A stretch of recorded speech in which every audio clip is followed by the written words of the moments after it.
Distinguished colleagues and partners, my name is Zhanat KENBAYEVA, and on behalf of the World Health Organization, I'm very pleased to join you today and to acknowledge the important work being carried out to strengthen coordination in low-dose radiation research.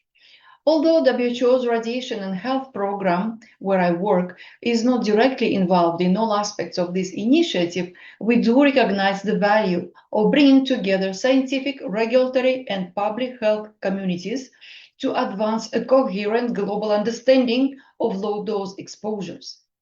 From WHO's perspective, low-dose radiation is not an abstract scientific question.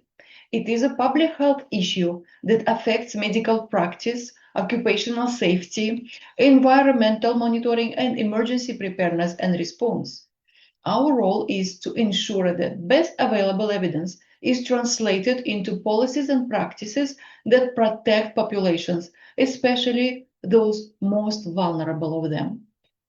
Last month, the adoption of the new World Health Assembly resolution on radiation health, strengthening global protection, preparedness, and response reaffirmed the commitment of our member states and of the WHO to enhance global capacities to assess, manage, and communicate radiation-related risks.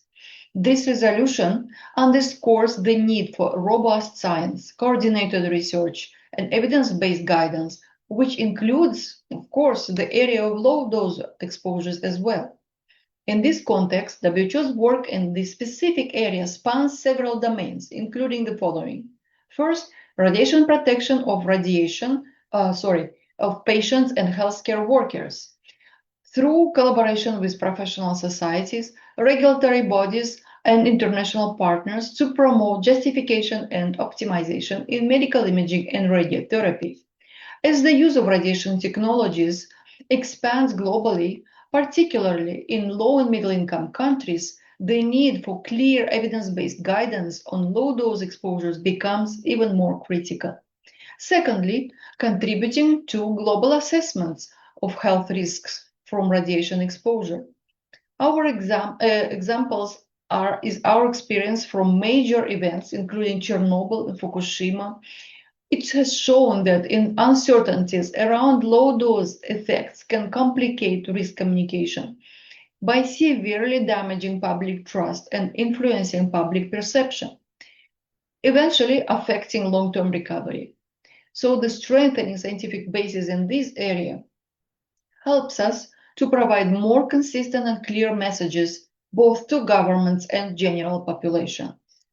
Third, supporting preparedness and response through implementation of international health regulations and with support of our global expert network, REMPAN, members of which are meeting today in Paris for our 18th triennial meeting.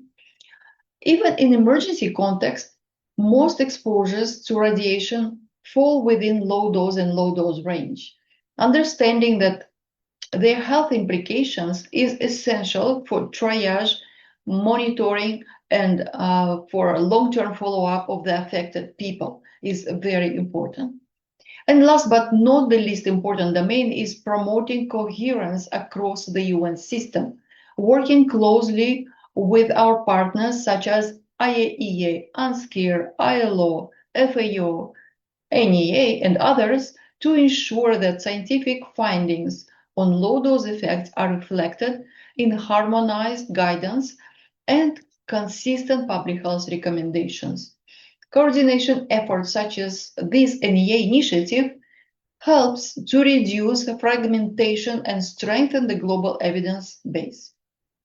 Looking ahead, WHO sees several priorities, such as improving the translation of low-dose research into practical public health guidance, strengthening communication strategies to address uncertainty without undermining trust, supporting capacity building in countries where radiation technologies are expanding rapidly and where the expertise is not sufficient yet, and ensuring that research agendas reflect the need of health systems and populations and not only scientific curiosity. In closing, WHO welcomes continued dialogue with the NEA and all partners, engaged in this initiative.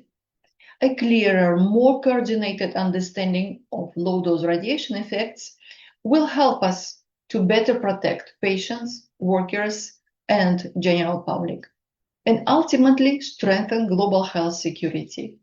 Thank you very much for your attention.